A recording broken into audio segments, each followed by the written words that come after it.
di desa tempat aku dibesarkan. Tidak ada tanda peringatan, tidak ada tulisan larangan di jalan. Larangan itu hanya disampaikan pelan-pelan. Dari orang tua ke anaknya, dari mulut ke telinga. Kalau malam kamu dengar namamu dipanggil dari belakang, anggap saja kamu tidak pernah mendengarnya. Karena orang yang menoleh, biasanya pulang dengan tubuh yang sama, tapi jiwanya tidak pernah benar-benar kembali. Dan larangan itu disebut warga sebagai larangan ke-9.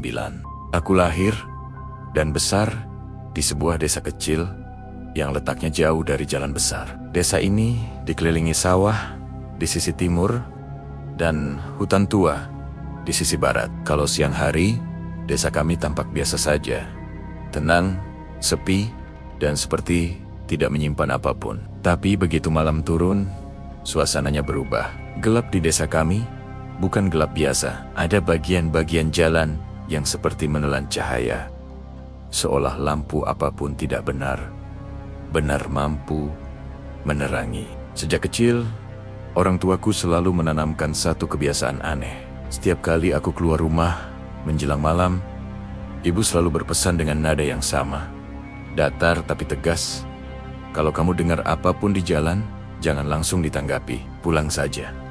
Waktu itu, aku mengira itu hanya bentuk kekhawatiran orang tua pada anaknya. Baru setelah dewasa aku sadar, pesan itu bukan sekadar nasihat, tapi peringatan.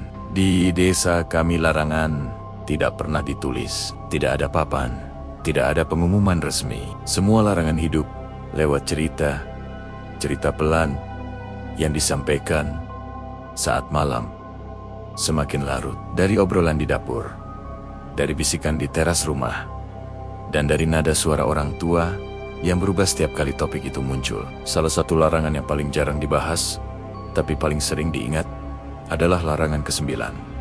Jangan menoleh saat dipanggil. Aku tidak tahu sejak kapan larangan itu ada. Bahkan para sesepuh desa pun tidak pernah menyebutkan asal-usulnya secara jelas. Mereka hanya mengatakan bahwa larangan itu muncul setelah beberapa kejadian yang tidak ingin diulang. Kata beberapa itu selalu terdengar samar, tapi cukup membuat siapapun yang mendengarnya memilih untuk tidak bertanya lebih jauh. Malam kejadian itu, aku baru saja pulang dari rumah temanku di desa sebelah. Jam di ponselku menunjukkan pukul 11:20. Jalan yang kulewati adalah jalan setapak yang biasa kupakai sejak kecil. Di kanan kiri hanya ada semak dan pohon bambu yang menjulang tinggi. Angin malam membuat daun-daun bambu saling bergesekan, menghasilkan suara berisik yang konstan, seperti bisikan yang tidak pernah berhenti. Aku berjalan sendirian, tidak ada motor lewat, tidak ada orang lain. Lampu rumah warga sudah banyak yang mati. Di beberapa titik, jalan itu benar-benar gelap. Aku mempercepat langkah, bukan karena takut, tapi karena sudah terbiasa ingin cepat sampai rumah saat malam. Saat itulah aku mendengar langkah kaki lain di belakangku. Awalnya pelan, hampir tidak terdengar. Aku mengira itu hanya bayanganku sendiri, atau mungkin suara ranting patah. Tapi langkah itu terus ada, mengikuti ritme jalanku. Setiap kali aku melambat, suara itu juga melambat. Setiap kali aku berhenti sebentar, suara itu ikut berhenti. Perasaanku mulai tidak enak. Aku berhenti berjalan dan berdiri diam. Suara langkah itu juga berhenti. Di saat yang sama, angin mendadak berhenti bertiup. Daun bambu yang sejak tadi berisik mendadak sunyi. Keheningan itu terasa janggal, seperti sesuatu yang sengaja dibuat. Lalu, di tengah sunyi itu, namaku dipanggil. Pelan, jelas, dari arah belakang. Aku merinding seketika. Suara itu terdengar sangat akrab. Terlalu akrab. Suara itu bukan suara orang asing, bukan pula suara tetangga. Suara itu mirip sekali suara ayahku. Ayahku sudah meninggal 3 tahun sebelumnya. Dadaku terasa sesak. Ada perasaan campur aduk yang sulit dijelaskan, antara rindu, kaget, dan bingung. Naluri pertamaku adalah menoleh. Refleks manusiawi yang hampir tidak bisa ditahan. Tubuhku seperti bergerak sendiri. Leherku terasa kaku, tapi perlahan ingin berputar ke belakang. Namun di saat itulah kata-kata ibuku terngiang jelas di kepalaku. Kalau malam kamu dengar apapun di jalan, jangan langsung ditanggapi. Aku menelan ludah. Tanganku mengepal kuat. Aku menatap lurus ke depan, meski mataku mulai berair. Suara itu terdengar lagi, kali ini sedikit lebih dekat. "Nak, tunggu sebentar." Nada suaranya lembut, persis seperti cara ayahku memanggilku dulu saat aku masih kecil. Tidak ada kesan menyeramkan, justru terasa hangat, dan mungkin disitulah letak bahayanya. Aku berdiri kaku selama beberapa detik yang terasa seperti menit. Dalam kepalaku terjadi pertarungan antara logika dan perasaan. Logikaku mengatakan bahwa ayahku sudah tidak ada, tapi perasaanku berteriak untuk menoleh, untuk memastikan, untuk melihat. Aku hampir kalah. Tapi tepat sebelum aku benar-benar menoleh, aku teringat satu cerita lama yang pernah kudengar diam-diam dari obrolan orang dewasa tentang seseorang yang pulang malam, dipanggil dengan suara yang dikenalnya, lalu menoleh. Keesokan harinya, orang itu ditemukan selamat, tapi tidak pernah lagi menjadi dirinya sendiri. Dengan sisa keberanian yang kupunya, aku melangkah maju. 1 langkah, 2 langkah. Aku berjalan tanpa menoleh, tanpa menjawab, tanpa berlari. Aku hanya ingin menjauh dari suara itu secepat mungkin. Suara itu tidak mengejarku, tidak juga memanggil lagi, tapi aku bisa merasakan kehadirannya di belakangku. Seperti ada tatapan yang menempel di punggungku. Begitu lampu rumahku terlihat di kejauhan, tekanan di dadaku sedikit berkurang. Aku membuka pintu dengan tangan gemetar dan langsung masuk. Saat pintu tertutup, suasana kembali normal. Angin bertiup lagi. Suara bambu terdengar lagi, seolah tidak pernah terjadi apa-apa. Di dalam rumah, ibu masih terjaga. Begitu melihat wajahku, ia langsung tahu ada yang tidak beres. "Kamu dengar sesuatu di jalan?" tanyanya pelan. Aku tidak langsung menjawab. Aku hanya mengangguk. Ibu menarik napas panjang dan berkata dengan suara lirih, "Syukurlah kamu tidak menoleh." Malam itu, aku akhirnya benar-benar mengerti. Larangan ke-9 bukan sekadar mitos. Larangan itu adalah batas terakhir antara manusia dan sesuatu yang menunggu untuk diajak masuk. Pagi setelah kejadian itu, aku tidak langsung berangkat kerja. Kepalaku masih penuh dengan suara semalam. Bukan suara ayahku yang paling mengganggu, tapi cara suara itu memanggil, seolah tahu betul bagaimana caranya membuatku ingin menoleh. Aku duduk di teras rumah, memandangi jalan setapak yang semalam kulewati, dan baru kusadari betapa sunyinya jalan itu di siang hari. Tidak ada yang tampak aneh. Justru itulah yang membuat perasaanku semakin tidak nyaman. Ibu tidak banyak bicara pagi itu. Ia hanya menyiapkan teh hangat dan duduk di sampingku. Wajahnya terlihat lelah, seolah semalam ia juga tidak benar-benar tidur. Setelah beberapa saat, aku memberanikan diri bertanya tentang larangan ke-9. Pertanyaanku membuat ibu terdiam cukup lama. Tangannya yang memegang cangkir teh sedikit bergetar. "Kamu sudah cukup besar untuk tahu," katanya akhirnya. Tapi ini bukan cerita yang sering diceritakan. Ia menyebut satu nama yang hampir tidak pernah kudengar sejak kecil. Pak Wiranta. Pak Wiranta adalah orang pertama di desa kami yang diketahui melanggar larangan ke-9. Kejadiannya puluhan tahun lalu, bahkan sebelum ibuku menikah. Saat itu, Pak Wiranta masih muda, dikenal rajin dan tidak pernah macam-macam. Ia sering membantu warga dan hampir selalu pulang larut karena pekerjaannya mengurus kebun di pinggir hutan. Malam kejadian itu, Pak Wiranta pulang sendirian. Jalan yang ia lewati sama seperti jalan yang kulewati semalam. Saat hampir sampai rumah, ia mendengar namanya dipanggil dari belakang. Suaranya suara istrinya sendiri, yang saat itu sedang sakit dan seharusnya berada di rumah. Berbeda denganku, Pak Wiranta menoleh. Yang dilihatnya bukan istrinya, bukan manusia. Ibu tidak pernah menjelaskan secara rinci apa yang dilihat Pak Wiranta. Ia hanya bilang wajahnya berubah total sejak malam itu. Keesokan harinya, Pak Wiranta ditemukan duduk di depan rumahnya sendiri sejak subuh, dengan mata terbuka lebar dan tubuh gemetar. Ia masih hidup, masih bernapas, tapi seperti ada bagian dari dirinya yang tertinggal di jalan itu. Sejak kejadian itu, Pak Wiranta sering bicara sendiri. Kadang, Ia memanggil nama orang-orang yang sudah meninggal. Kadang ia hanya menatap ke arah hutan sambil berbisik. Aku tidak menoleh lagi. Aku janji.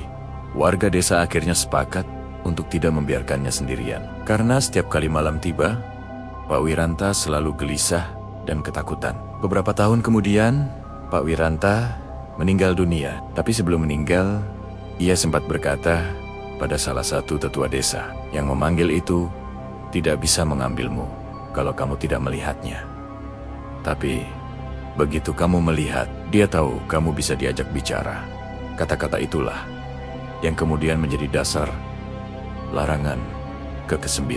Aku mendengarkan cerita ibu dengan perasaan campur aduk. Di satu sisi, aku merasa bersyukur karena tidak menoleh. Di sisi lain, aku merasa ada sesuatu yang belum selesai. Seolah kejadian semalam bukan peringatan terakhir, melainkan awal. Perasaanku terbukti benar malam berikutnya. Sekitar pukul 9 malam, listrik di desa padam. Kejadian yang sebenarnya biasa. Tapi entah kenapa, malam itu terasa berbeda. Gelapnya lebih pekat. Suara-suara malam terdengar lebih dekat dari biasanya. Aku dan ibu duduk di ruang tengah dengan lampu minyak kecil di antara kami. Tiba-tiba, dari arah dapur, terdengar bunyi langkah kaki. Aku menoleh ke ibu. Ibu juga mendengarnya. Kami saling diam, menahan napas. Langkah itu pelan, seperti orang berjalan tanpa alas kaki. Tapi kami tahu, tidak ada siapapun di dapur. Langkah itu berhenti tepat di ambang pintu dapur. Lalu, namaku dipanggil lagi. Kali ini bukan dari belakang, tapi dari arah samping rumah. Suaranya berbeda, lebih berat, lebih dalam. Tidak lagi menyerupai ayahku, seolah makhluk itu sadar caranya sebelumnya hampir gagal. Aku menunduk. Ibu langsung menggenggam tanganku erat-erat.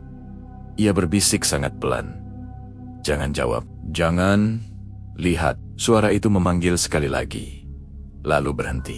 Beberapa detik kemudian, listrik kembali menyala. Rumah kami kembali terang, dan suara itu menghilang.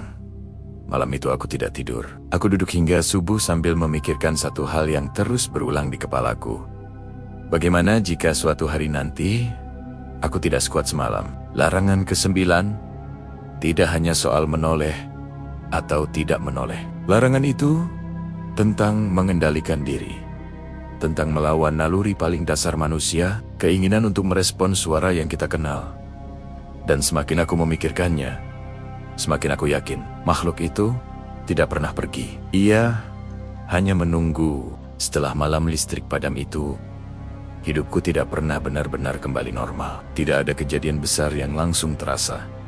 Tidak ada penampakan, tidak ada suara keras. Justru semuanya terasa terlalu tenang. Dan aku segera menyadari, ketenangan itu bukan ketenangan yang menenangkan, melainkan ketenangan yang mengawasi.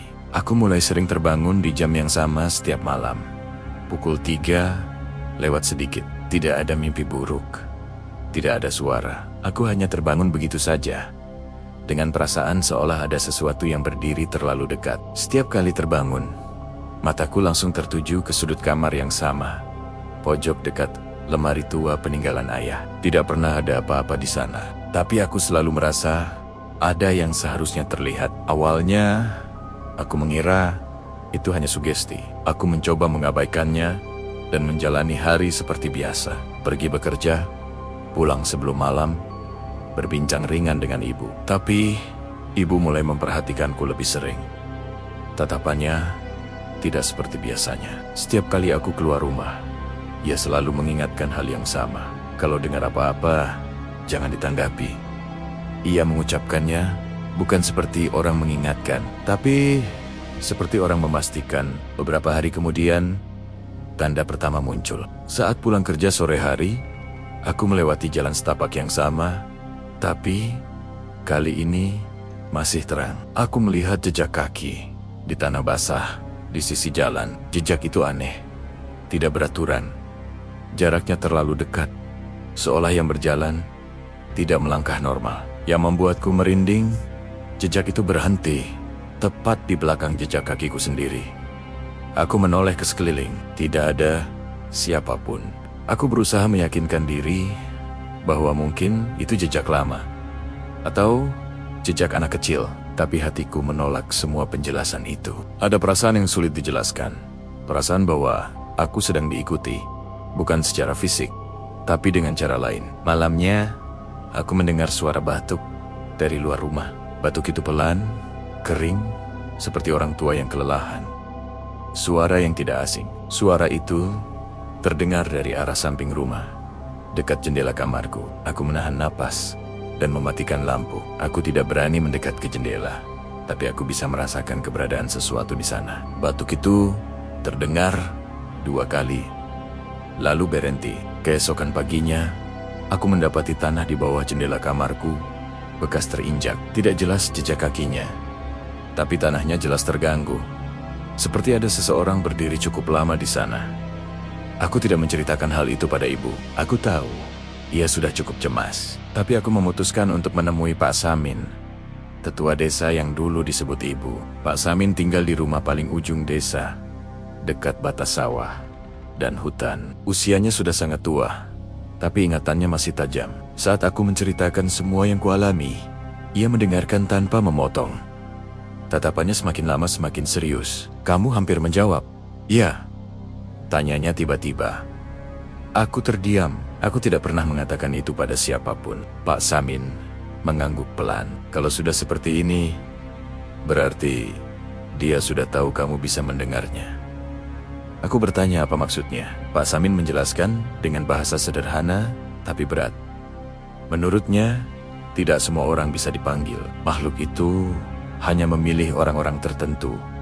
Orang yang sedang lelah, sedang rapuh, atau sedang menyimpan rindu pada seseorang yang sudah tidak ada. Waktu kamu hampir menoleh, itu sudah cukup, katanya. Sekarang dia tidak mengambilmu, tapi dia menunggu celah. Aku menelan ludah. Apa yang biasanya terjadi? Pak Samin tidak langsung menjawab. Ia masuk ke dalam rumah dan keluar membawa foto lama. Foto hitam putih, sudah pudar. Di foto itu, ada seorang perempuan muda dengan wajah kosong. Ini istrinya Pak Wiranta, kata Pak Samin. Dia tidak pernah menoleh, tapi setelah suaminya menoleh, dia yang mulai dipanggil. Aku merasakan dingin menjalar dari tengkuk ke punggung. Pak Samin melanjutkan bahwa makhluk itu tidak selalu langsung mengambil orang yang menoleh. Kadang, ia hanya menandai, tanda-tandanya halus. Sering terbangun di jam tertentu, mendengar suara batuk atau langkah, melihat jejak yang tidak wajar, atau merasa diperhatikan tanpa sebab. Itu tandanya kamu sudah masuk perhatiannya, katanya lirih. Sejak pertemuan itu, aku semakin waspada. Aku tidak keluar rumah malam-malam. Aku menghindari jalan sepi. Aku bahkan sering tidur di ruang tengah agar tidak sendirian. Tapi justru saat aku merasa paling aman, kejadian itu terjadi. Suatu sore, saat aku sedang membantu ibu di dapur, ibu tiba-tiba berhenti bergerak. Wajahnya pucat. Matanya menatap ke arah pintu belakang. Bukan hilku. Ibu tidak menjawab. Ia berjalan pelan ke arah pintu. Seperti orang yang sedang mendengarkan sesuatu. Aku segera memegang lengannya. Bu, jangan, kataku pelan. Ibu menoleh ke arahku dengan wajah bingung. Kamu dengar itu? Tanyanya. Aku menggeleng. Meski sebenarnya aku tidak ingin mendengar apapun. Mbahmu manggil, kata ibu lirih. Suaranya dari belakang rumah. Dadaku terasa ambruk. Sekarang bukan aku lagi yang dipanggil. Aku menuntun ibu menjauh dari pintu dan menyuruhnya duduk. Aku berkata dengan suara tegas tapi gemetar. Bu, itu bukan siapa-siapa. Jangan ditanggapi. Ibu terdiam lama. Lalu ia menangis pelan. Kenapa dia manggil ibu? Katanya. Aku tidak punya jawaban. Malam itu, suara langkah kembali terdengar. Lebih berat, lebih sering, tidak hanya sekali. Seolah makhluk itu tahu, ada lebih dari satu orang yang bisa ia sentuh sekarang. Aku sadar satu hal yang menakutkan. Larangan ke-9 tidak hanya melindungi orang yang mendengarnya, tapi juga orang-orang di sekitarnya. Dan kalau satu orang hampir melanggar, yang lain bisa ikut terseret. Setelah ibu mendengar panggilan itu, aku tahu kami tidak bisa lagi berpura-pura semuanya baik-baik saja. Sesuatu telah melewati batas. Jika sebelumnya panggilan itu hanya mengujiku, kini ia mulai menyentuh orang terdekatku. Dan di desa kami, itu pertanda buruk. Sangat buruk. Pagi-pagi sekali, aku kembali menemui Pak Samin. Kali ini aku tidak datang sendiri. Ibu ikut bersamaku, meski wajahnya masih terlihat pucat dan matanya sembab karena kurang tidur. Sepanjang jalan, ibu tidak banyak bicara. Ia hanya memegang tas kecilnya erat-erat, seperti orang yang sedang berpegangan pada satu-satunya benda yang membuatnya merasa aman. Pak Samin sudah menunggu di teras rumahnya. Seolah ia tahu kami akan datang. Begitu melihat ibu, raut wajahnya langsung berubah. Ia mempersilakan kami masuk tanpa banyak tanya. Kalian sudah masuk tahap yang tidak bisa dibiarkan, katanya pelan. Ibu langsung menangis. Pak Samin menenangkannya, lalu mulai menjelaskan sesuatu yang belum pernah kudengar sebelumnya. Menurutnya, panggilan seperti itu bukan sekadar gangguan. Itu adalah undangan satu arah. Makhluk yang memanggil sedang mencari celah agar keberadaannya diakui. Menoleh, menjawab, atau bahkan mencari sumber suara itu sama saja. Katanya, semua itu bentuk respons.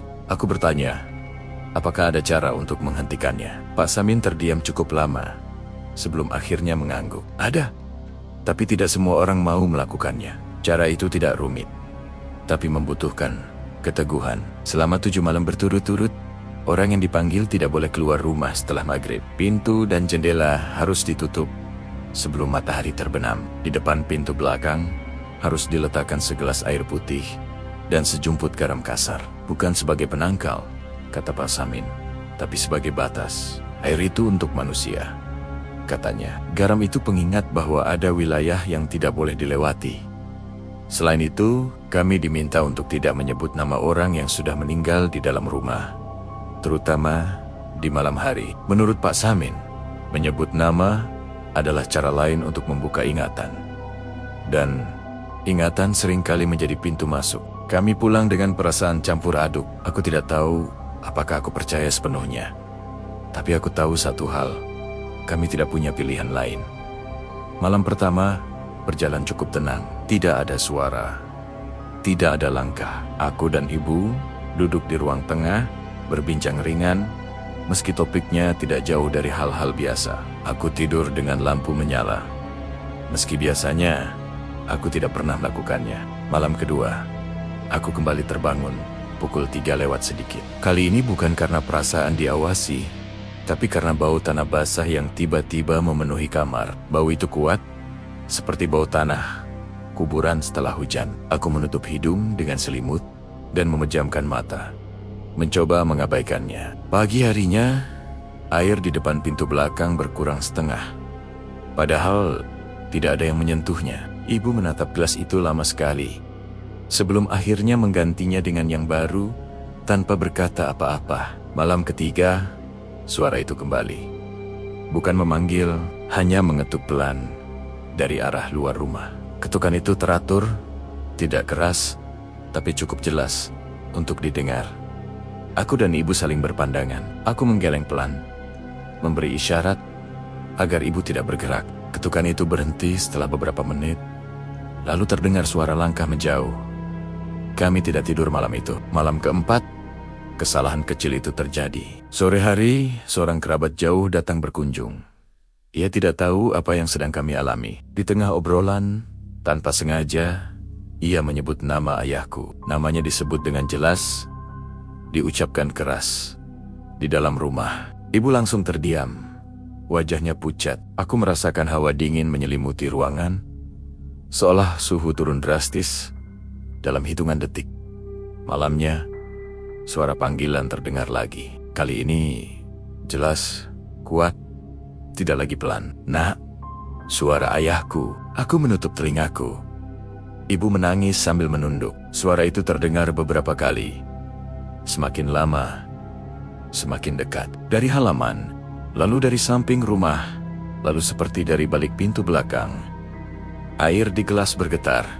Garam di sampingnya basah. Aku hampir berdiri. Aku hampir melakukan kesalahan terbesar dalam hidupku. Tapi aku mengingat satu kalimat Pak Samin. Kalau kamu berdiri, berarti kamu siap menerima. Aku duduk kembali. Aku menahan napas. Aku tidak menjawab, tidak menoleh, tidak bergerak. Suara itu akhirnya berhenti menjelang subuh. Keesokan harinya, Pak Samin datang sendiri ke rumah kami. Ia melihat gelas air yang kosong dan garam yang sudah hampir larut. Kalian hampir gagal, katanya jujur. Ia mengatakan bahwa menyebut nama almarhum membuka kembali jalur yang hampir tertutup. Proses 7 malam harus diulang dari awal. Ibu terlihat sangat terpukul, tapi Pak Samin menatap kami dengan serius. Masih ada waktu, katanya. Tapi kalian harus lebih hati-hati. Yang memanggil sudah tidak sabar.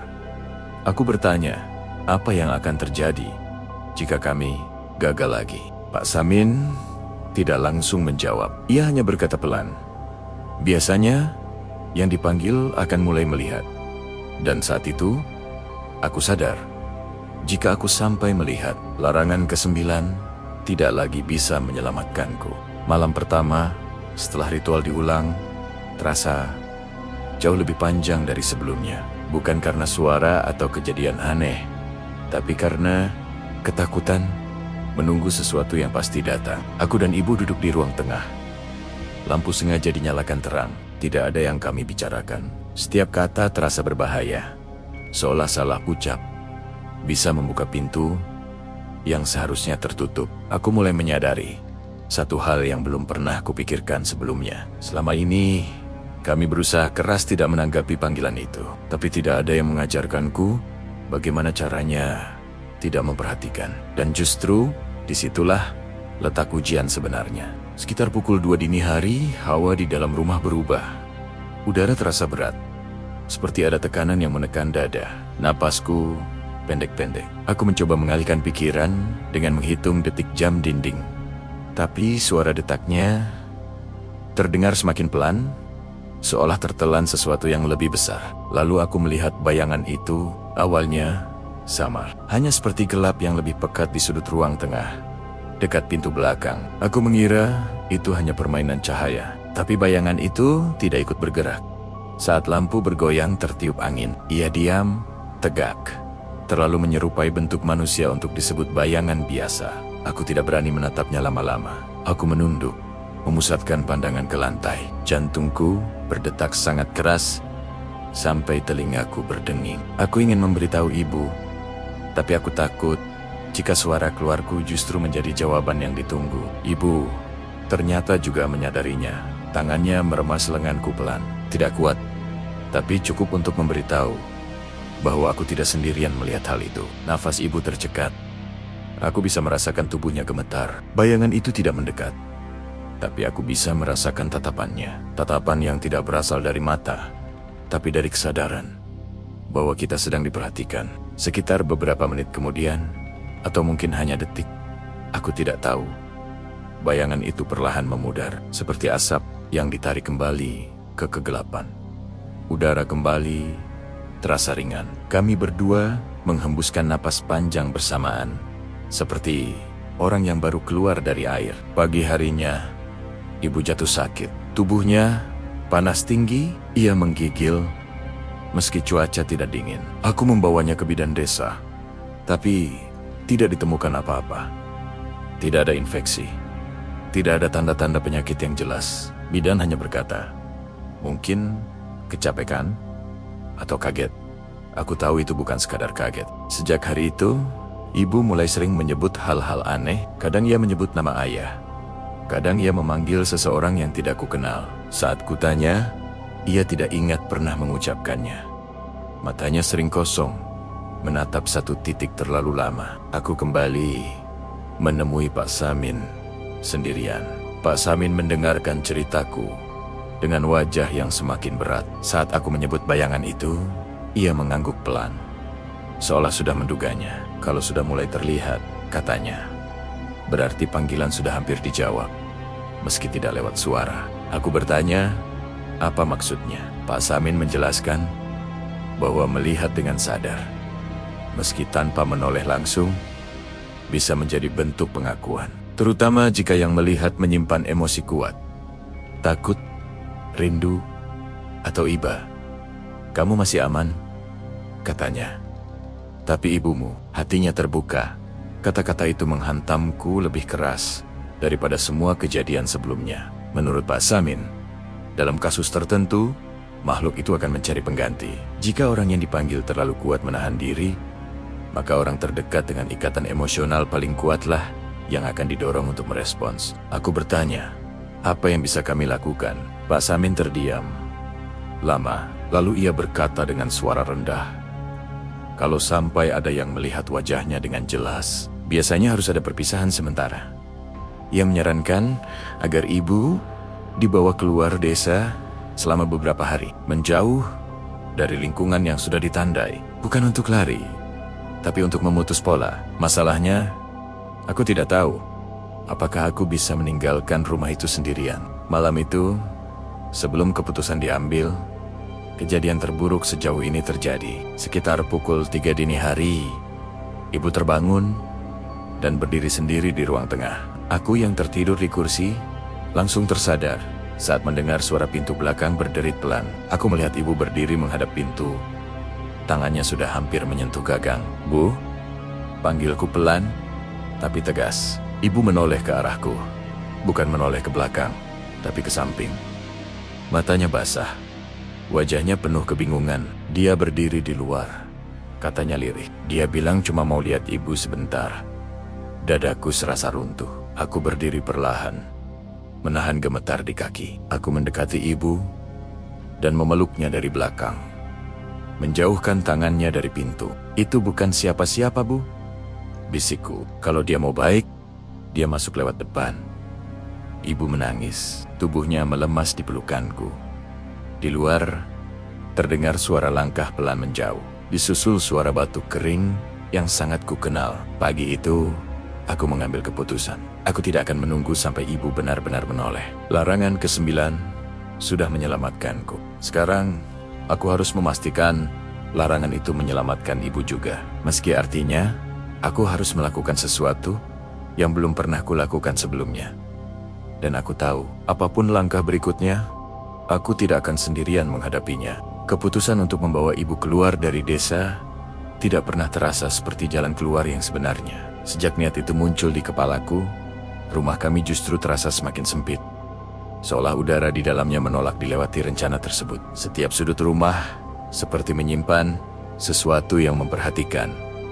Bukan dengan marah, tapi dengan ketekunan yang melelahkan. Aku tahu, apapun yang selama ini memanggil, tidak akan tinggal diam melihat kami pergi begitu saja. Aku memilih berangkat sebelum matahari benar-benar terbit. Langit masih abu-abu, dan kabut tipis menggantung rendah di jalanan desa. Waktu seperti itu biasanya sepi, tapi pagi itu terasa terlalu sunyi. Tidak ada suara ayam, tidak ada suara orang membuka pintu, bahkan angin pun seolah lupa berembus. Ibu duduk di belakangku di atas motor, memeluk pinggangku lebih erat dari biasanya.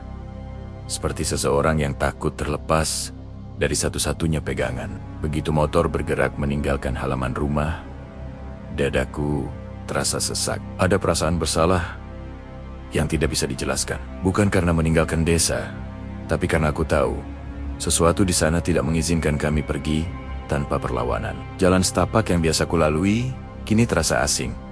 Padahal setiap batu dan tikungannya sudah kuhafal sejak kecil. Saat kami melewati batas desa, perasaan itu datang. Perasaan seperti melangkah melewati garis yang tidak terlihat, tapi sangat jelas dirasakan. Udara di sekeliling kami mendadak terasa lebih berat. Mesin motor terdengar lebih kasar, dan tanpa perlu melihat ke belakang, aku tahu kami tidak sepenuhnya sendirian.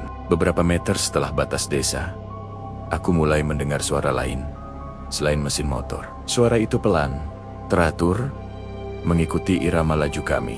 Awalnya aku mengira itu hanya gema langkah kami sendiri yang dipantulkan oleh kabut dan pepohonan. Tapi semakin lama, suara itu terdengar semakin jelas, seperti langkah kaki yang sengaja menjaga jarak. Aku mempercepat laju motor. Suara itu ikut cepat. Aku menelan ludah, memaksa mataku tetap menatap lurus ke depan. Aku ingat betul pesan Pak Samin, bahwa menoleh di jalan sepi bukan hanya soal rasa ingin tahu, tapi soal mengakui keberadaan. Dan aku tidak akan memberikan pengakuan itu. Kabut semakin tebal. Pandangan ke depan terbatas. Di tengah suara mesin, dan degup jantungku sendiri, suara itu berubah, bukan lagi langkah kaki. Suara itu memanggil, bukan namaku, tapi panggilan yang lebih menghancurkan. Suara itu menyebutku dengan sebutan yang hanya ibu gunakan saat aku masih kecil. Suara itu persis suara ibu, padahal tubuh ibu sedang menempel di punggungku. Napasnya terasa jelas, nyata, dan gemetar. Tubuhku hampir bereaksi sendiri. Tanganku hampir menarik rem. Naluri manusiawi untuk berhenti dan memastikan hampir saja menang. Tapi di saat yang sama, aku merasakan pegangan ibu di pinggangku menguat. Ibu menundukkan kepalanya dan berbisik sangat pelan, nyaris tenggelam oleh suara mesin, agar aku tidak berhenti. Aku menuruti tanpa berpikir. Aku memaksa motor melaju lebih kencang. Suara itu memanggil lagi. Lebih jelas, lebih dekat, seolah jaraknya tinggal beberapa langkah di belakang kami. Tidak ada nada marah, tidak ada ancaman. Justru terdengar lembut, memelas, dan itulah yang paling berbahaya. Aku menahan air mata. Mataku perih. Jalan di depanku terlihat seperti lorong panjang yang tidak berujung. Aku merasa jika saja aku melambat 1 detik, sesuatu akan menyentuh punggungku. Dan kemudian suara itu tertawa. Tertawanya pelan, pendek, dan dingin. Bukan tawa bahagia, tapi tawa seseorang yang tahu bahwa waktunya hampir tiba. Bulu kuduku berdiri. Aku tidak pernah merasa sedekat itu dengan keputusasaan. Begitu kami mencapai jalan besar, kabut perlahan menipis. Suara itu menghilang begitu saja, seperti saklar yang dimatikan. Tekanan di dadaku mereda. Aku baru sadar bahwa napasku sejak tadi terengah-engah, dan tangan yang memegang stang motor gemetar hebat. Ibu menempelkan keningnya ke punggungku. Aku bisa merasakan tubuhnya bergetar, bukan karena dingin, tapi karena ketakutan yang tertahan terlalu lama. Kami tidak bicara apapun sampai tiba di rumah saudara kami di kota kecil itu.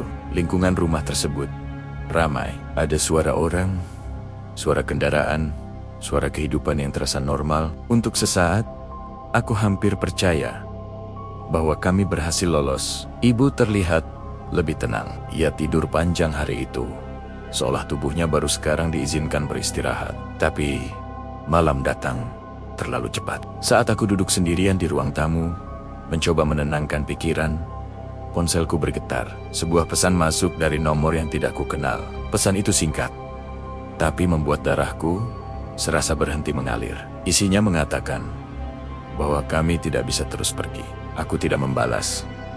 Aku mematikan ponsel, tapi rasa aman yang sempat tumbuh langsung runtuh. Aku tahu, jarak tidak berarti apa-apa bagi sesuatu yang tidak berjalan seperti manusia. Malam itu, aku bermimpi berjalan sendirian di jalan desa. Kabut menyelimuti segalanya. Aku mendengar namaku dipanggil dari belakang. Aku ingin menutup telinga, tapi tanganku tidak bisa bergerak. Saat aku menoleh dalam mimpi itu, aku tidak melihat wajah. Aku melihat diriku sendiri berdiri diam, menungguku berbalik sepenuhnya. Aku terbangun dengan tubuh basah oleh keringat. Dari kamar, ibu memanggil namaku. Suaranya lirih, seperti orang yang baru terbangun dari mimpi buruk. Saat aku masuk, ibu duduk di tempat tidur dan menatap jendela dengan mata kosong. Ia berkata bahwa seseorang berdiri di luar, tapi tidak memanggil lagi. Saat itulah aku mengerti. Panggilan yang berhenti bukan pertanda aman. Itu pertanda jarak sudah sangat dekat. Dan di dalam hatiku, aku tahu satu hal yang membuatku gemetar. Larangan ke-9 tidak pernah menjanjikan keselamatan abadi. Larangan itu hanya memberi kesempatan untuk bertahan sedikit lebih lama. Hari-hari setelah kami tiba di rumah saudara, di kota kecil itu, tidak pernah benar-benar terasa normal. Meski suasananya ramai, dan lampu-lampu jalan menyala sampai larut malam, ada jarak yang aneh antara diriku dan dunia di sekelilingku. Aku menjalani aktivitas seperti biasa, membantu pekerjaan rumah, mengantar ibu berobat, membeli kebutuhan harian. Tapi semuanya terasa seperti dilakukan oleh tubuh, tanpa jiwa. Sebagian dari pikiranku masih tertinggal di jalan desa di kabut pagi, di suara yang memanggil tanpa terlihat. Ibu memang terlihat lebih tenang. Demamnya turun, tidurnya mulai teratur, dan ia tidak lagi menyebut nama-nama aneh seperti sebelumnya. Tapi justru ketenangan itulah yang membuatku waspada. Aku tidak pernah lagi mendengar panggilan sejak malam terakhir di desa. Dan aku ingat betul kata-kata Pak Samin. Ketika suara berhenti, bukan berarti perhatian menghilang. Itu berarti jarak sudah terlalu dekat untuk memanggil. Aku mulai menyadari perubahan kecil dalam diriku sendiri. Aku lebih sering melamun, lebih sensitif terhadap suara-suara tertentu, terutama suara yang datang dari belakang. Setiap kali seseorang memanggil namaku dari arah yang tidak kulihat, tubuhku menegang refleks. Bahkan di tempat ramai sekalipun, aku selalu memastikan posisi dudukku membelakangi dinding. Tanpa sadar, aku hidup dengan aturan baru yang tidak pernah kupelajari sebelumnya. Suatu malam, saat semua orang di rumah sudah tidur, aku duduk sendirian di ruang tamu. Lampu redup, televisi mati, dan hanya ada suara jam dinding yang berdetak pelan. Di tengah keheningan itu, aku merasakan perasaan yang sangat familiar. Perasaan sedang diperhatikan, bukan dari satu titik tertentu, tapi dari ruang di sekitarku.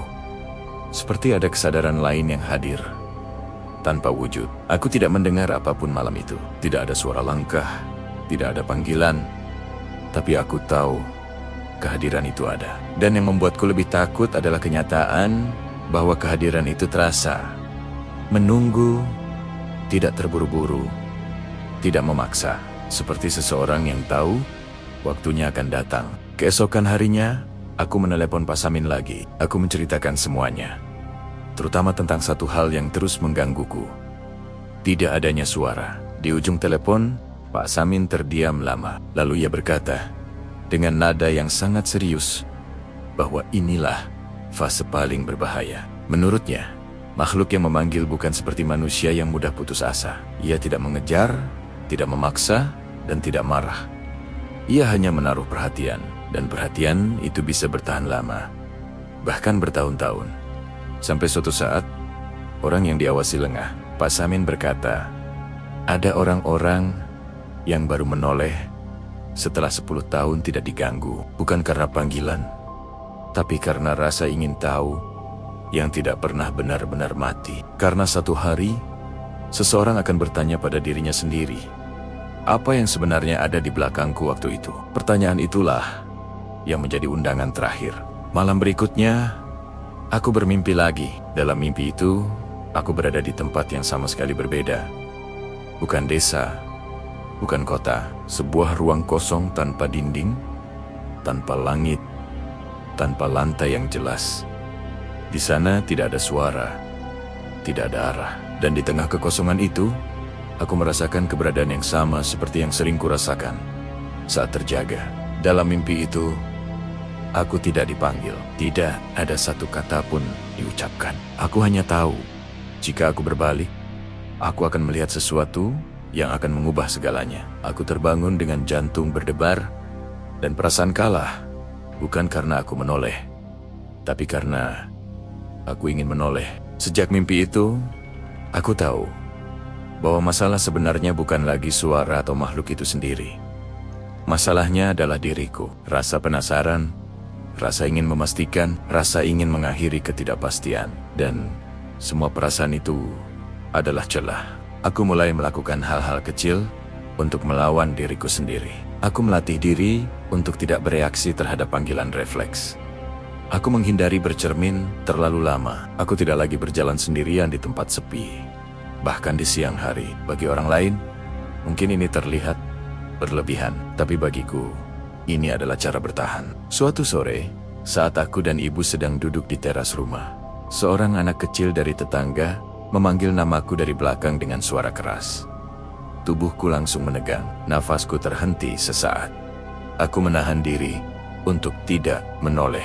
Butuh beberapa detik sampai aku berani menoleh pelan dan memastikan bahwa itu hanya anak kecil yang memanggil dari arah samping. Ibu memperhatikanku dengan wajah cemas. Ia tahu betul apa yang terjadi di dalam kepalaku. Malam itu, ibu akhirnya bicara. Ia berkata bahwa sejak kejadian di desa, ia sering merasa bersalah. Bersalah karena hampir menoleh. Bersalah karena menjadi titik lemah. Ia berkata bahwa setiap kali ia memejamkan mata, ia masih bisa merasakan keberadaan di belakang pintu, meski tidak lagi melihat atau mendengarnya. Aku menggenggam tangan ibu dan menyadari satu hal yang pahit. Makhluk itu mungkin sudah tidak lagi berusaha mengambil kami, tapi bekas perhatiannya masih ada, seperti bayangan yang tertinggal lama setelah cahaya pergi. Pak Samin benar ketika ia mengatakan bahwa tidak semua ikatan bisa diputus sepenuhnya. Beberapa hanya bisa dilemahkan, dan sisa-sisanya harus ditanggung oleh mereka yang selamat. Aku tidak tahu apakah suatu hari nanti semuanya akan benar-benar hilang. Aku tidak tahu apakah di masa depan aku akan kembali dipanggil. Yang aku tahu hanyalah satu hal. Sejak hari itu, aku hidup dengan kesadaran bahwa ada batas yang tidak boleh dilanggar. Bahkan oleh rasa ingin tahu sendiri. Larangan ke-9 bukan sekadar aturan desa. Ia adalah peringatan tentang sifat manusia, tentang betapa berbahayanya keinginan untuk menoleh ke belakang hanya untuk memastikan sesuatu yang seharusnya dibiarkan tidak terlihat. Dan sampai hari ini, setiap kali aku berjalan sendirian dan mendengar langkah di belakangku, aku selalu mengingat satu hal yang menyelamatkanku sejak awal. Bukan keberanian, bukan doa panjang, tapi kesediaan untuk tidak menjawab. Karena ada hal-hal yang tidak membutuhkan respons. Ada panggilan yang tidak dimaksudkan untuk dijawab. Dan ada arah belakang yang seharusnya tetap menjadi tempat yang tidak pernah kita lihat kembali. Waktu berjalan dengan cara yang aneh setelah semua itu. Tidak ada lagi malam-malam penuh suara. Tidak ada bayangan di sudut ruangan. Tidak ada panggilan yang membuat jantung melompat. Tapi ketenangan yang datang tidak membawa rasa lega seperti yang kuharapkan. Justru sebaliknya, ketenangan itu terasa seperti ruang kosong yang terlalu luas. Tempat pikiran bisa berkelana kemana saja tanpa penahan. Aku dan ibu memutuskan tinggal lebih lama di kota kecil itu. Bukan karena gangguan masih jelas terasa, tapi karena kami sama-sama sadar bahwa kembali ke desa terlalu cepat adalah keputusan ceroboh. Desa itu tidak berubah, tapi kami yang berubah. Dan perubahan itu membuat kami tidak lagi cocok berada di sana. Setidaknya untuk sementara. Hari-hariku mulai diisi rutinitas baru. Aku membantu usaha kecil milik saudaraku, berinteraksi dengan orang-orang yang tidak tahu apapun tentang apa yang kami alami. Di hadapan mereka, aku tampak normal. Aku tertawa, berbicara, dan melakukan hal-hal biasa. Tapi di dalam diriku, ada kewaspadaan yang tidak pernah benar-benar padam. Seperti seseorang yang pernah hampir tenggelam, lalu belajar bernapas dengan lebih hati-hati seumur hidupnya. Ibu juga perlahan pulih. Nafsu makannya kembali, tidurnya lebih nyenyak. Tapi ada kebiasaan baru yang tidak pernah ia sadari. Setiap kali ia bangun tidur, ia selalu menoleh ke arah pintu terlebih dahulu, memastikan tidak ada siapapun di sana. Ia tidak pernah lagi berjalan di rumah dalam keadaan lampu mati.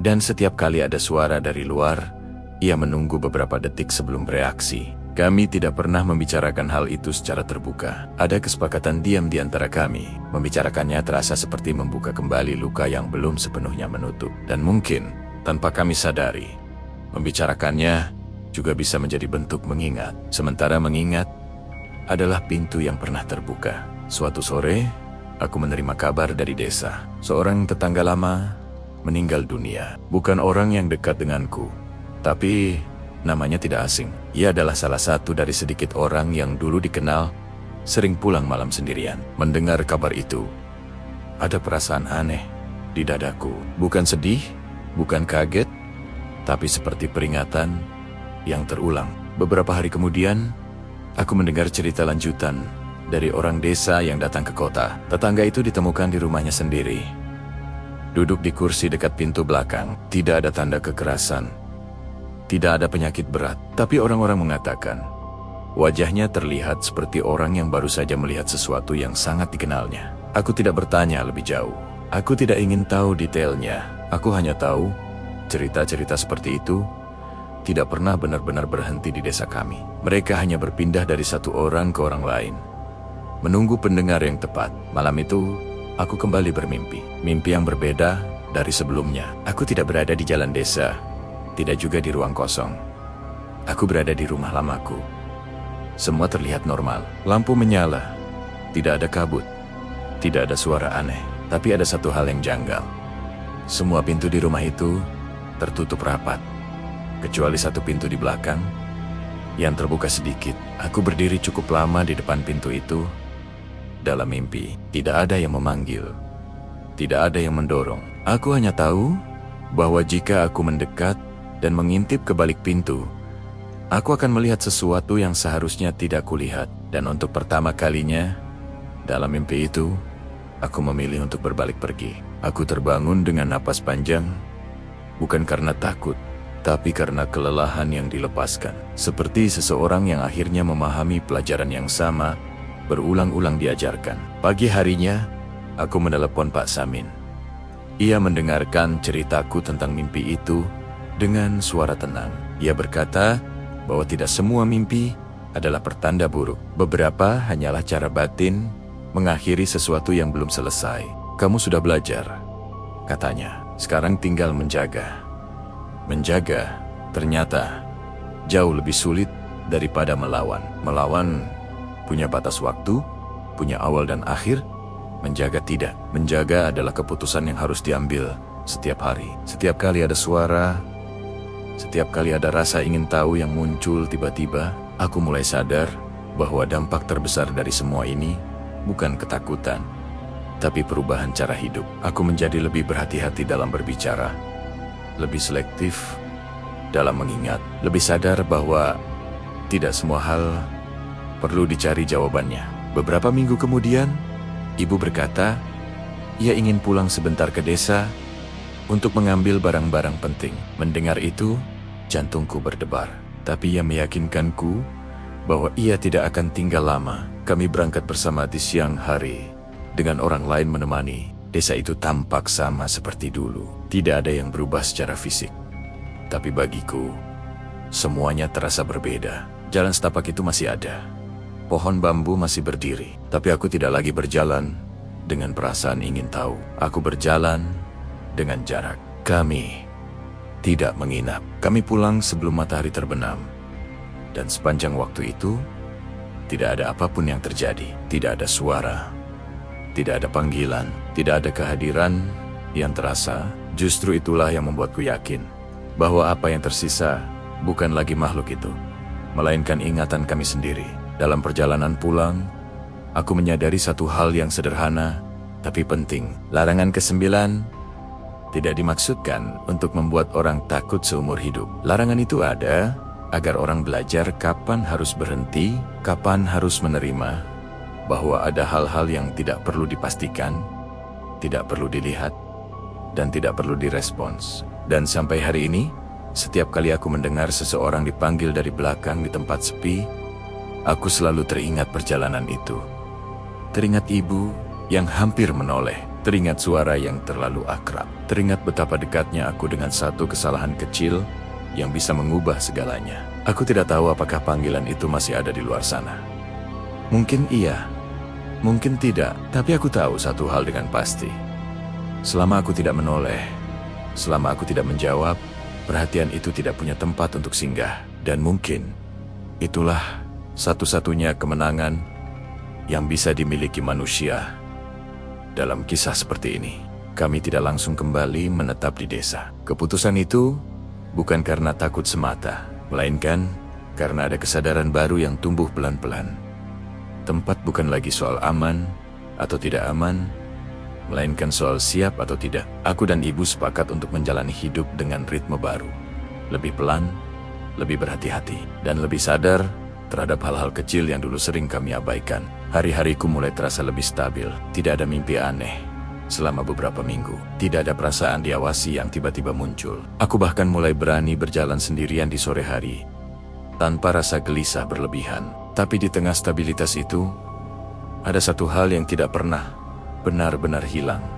Ingatan. Ingatan tentang suara yang terlalu akrab, tentang dorongan untuk menoleh, tentang betapa dekatnya aku dengan satu kesalahan kecil. Suatu siang, aku menerima kunjungan dari seorang pria paruh baya yang mengaku berasal dari desaku. Ia adalah keponakan Pak Wiranta, nama yang pernah disebut ibu bertahun-tahun lalu.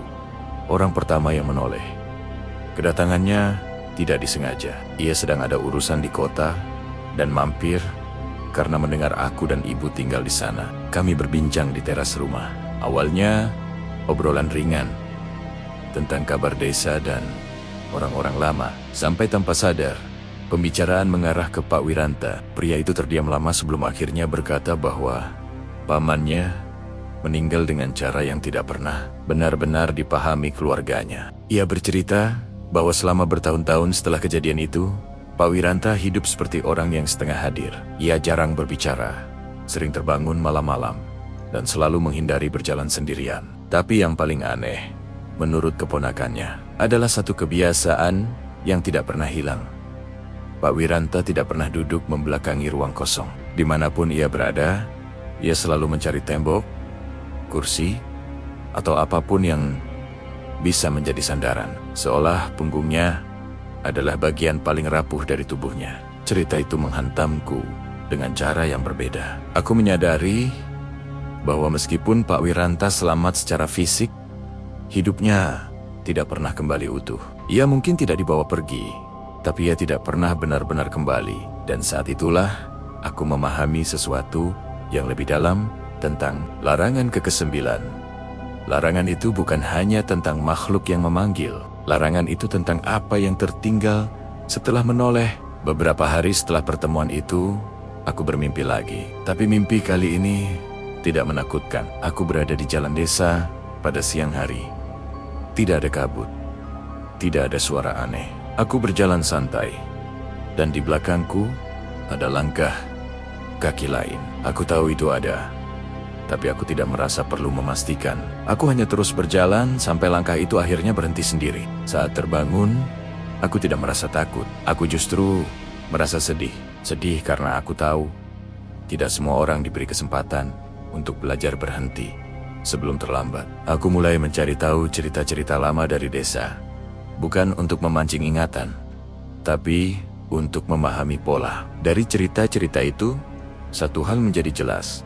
Orang-orang yang melanggar larangan ke-9 tidak selalu hilang atau meninggal. Sebagian besar tetap hidup, tapi dengan perubahan permanen. Mereka menjadi lebih pendiam, lebih waspada, dan seringkali kehilangan kehangatan yang dulu mereka miliki. Seolah ada bagian dari diri mereka yang tertinggal di tempat mereka menoleh.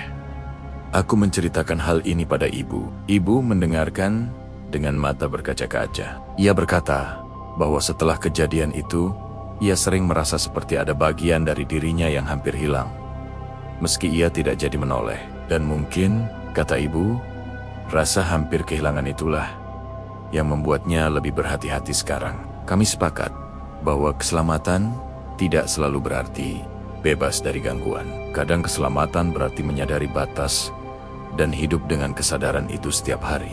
Beberapa bulan kemudian, kami akhirnya memutuskan kembali ke desa secara bertahap. Bukan untuk menetap penuh, tapi untuk menyelesaikan urusan yang tertunda. Kami datang siang hari, ditemani keluarga lain, dan pulang sebelum malam. Tidak ada kejadian aneh. Tidak ada panggilan, tapi setiap kali melintasi jalan setapak itu, aku merasakan sesuatu yang seperti penghormatan diam. Bukan dari makhluk itu, tapi dari diriku sendiri.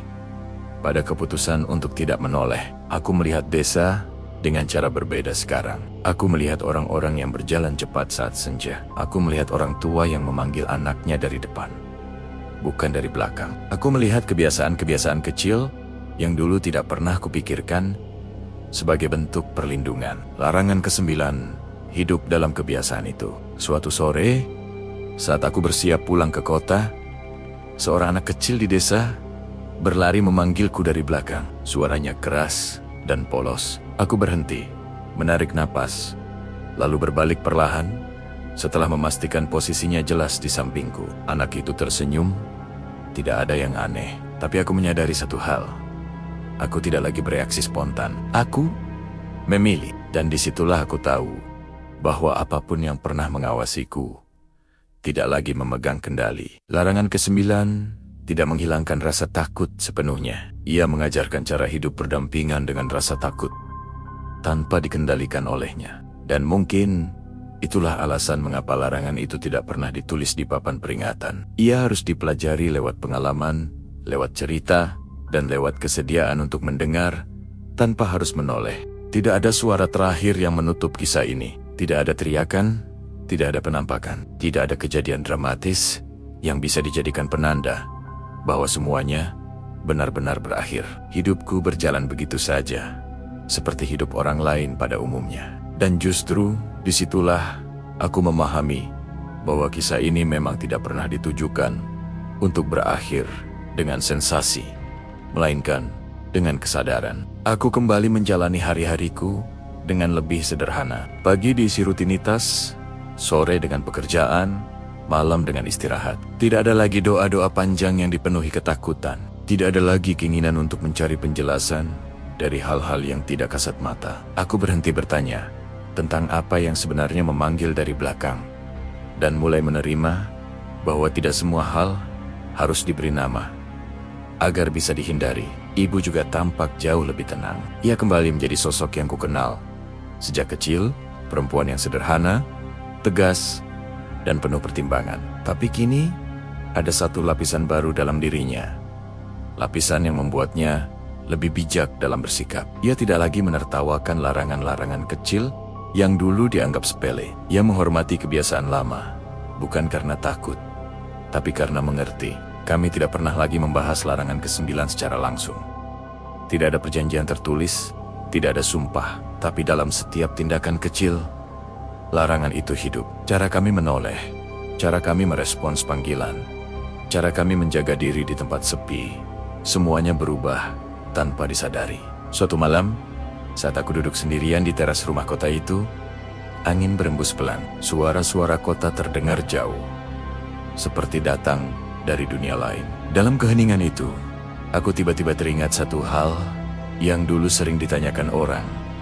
Mengapa makhluk itu memanggil dari belakang? Mengapa tidak dari depan, seperti manusia biasa? Jawabannya datang tanpa perlu dipikirkan lama. Karena manusia selalu merasa aman dengan apa yang dikenalnya. Dan suara dari belakang adalah cara paling halus untuk memanfaatkan rasa akrab itu. Aku menyadari bahwa kisah ini tidak hanya tentang makhluk tak kasat mata, tapi tentang sifat manusia sendiri, tentang rasa ingin tahu, tentang kebiasaan merespons tanpa berpikir, tentang dorongan untuk memastikan sesuatu meski hati kecil sudah memberi peringatan. Larangan ke-9 adalah cermin dari itu semua. Beberapa orang di desa mungkin masih melanggar, beberapa mungkin masih menoleh. Entah karena tidak tahu, entah karena menganggapnya mitos. Dan itu bukan tugasku untuk mencegah atau menghakimi. Setiap orang belajar dengan caranya masing-masing. Tapi aku tahu cerita ini akan terus berjalan selama masih ada orang yang lupa bahwa tidak semua panggilan layak dijawab. Aku pernah bertanya pada Pak Samin, apakah makhluk itu akan pernah benar-benar pergi? Ia tersenyum dan berkata bahwa makhluk seperti itu tidak hidup seperti manusia. Mereka tidak datang dan pergi. Mereka hanya menunggu celah, menunggu perhatian, menunggu respons. Beberapa bulan setelah semuanya terasa benar-benar selesai, aku bertemu seorang pemuda dari desa lain. Ia bercerita tentang kejadian aneh yang dialaminya saat pulang larut malam. Ia mendengar namanya dipanggil dari belakang dengan suara ibunya sendiri. Ia hampir menoleh, tapi entah kenapa kakinya terasa berat, dan ia memilih berjalan lebih cepat tanpa menoleh. Saat ia menceritakan itu, wajahnya pucat, tapi matanya jernih. Ia selamat, bukan karena berani, tapi karena menahan diri. Aku tidak menceritakan pengalamanku padanya. Aku hanya berkata satu hal sederhana. Kadang, yang paling menyelamatkan kita bukan keberanian, tapi kemampuan untuk tidak bereaksi mengganggu, seolah memahami tanpa perlu penjelasan panjang. Dan disitulah aku sadar, larangan ke-9 tidak perlu diwariskan dengan cerita horor yang berlebihan. Cukup dengan satu kalimat, satu peringatan, satu kesadaran kecil yang ditanamkan sejak dini. Jangan menoleh saat dipanggil, bukan karena di belakang selalu ada sesuatu yang jahat, tapi karena menoleh tanpa pertimbangan adalah kebiasaan yang bisa merugikan di dunia ini maupun di dunia yang tidak kita pahami. Hingga hari ini, aku masih hidup dengan baik. Tidak ada yang mengikutiku. Tidak ada yang menungguku di sudut gelap. Tapi setiap kali aku berjalan sendirian dan mendengar suara dari arah yang tidak terlihat, aku selalu mengingat satu hal. Diam bukan berarti kalah.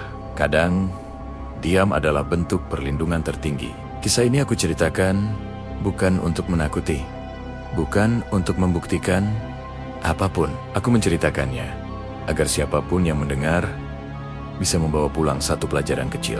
Pelajaran yang mungkin suatu hari akan berguna, entah di jalan sepi, di lorong gelap, atau di tengah keramaian yang tiba-tiba terasa asing. Jika suatu malam kamu berjalan sendiri, dan namamu dipanggil dari belakang dengan suara yang terlalu kamu kenal, ingatlah kisah ini.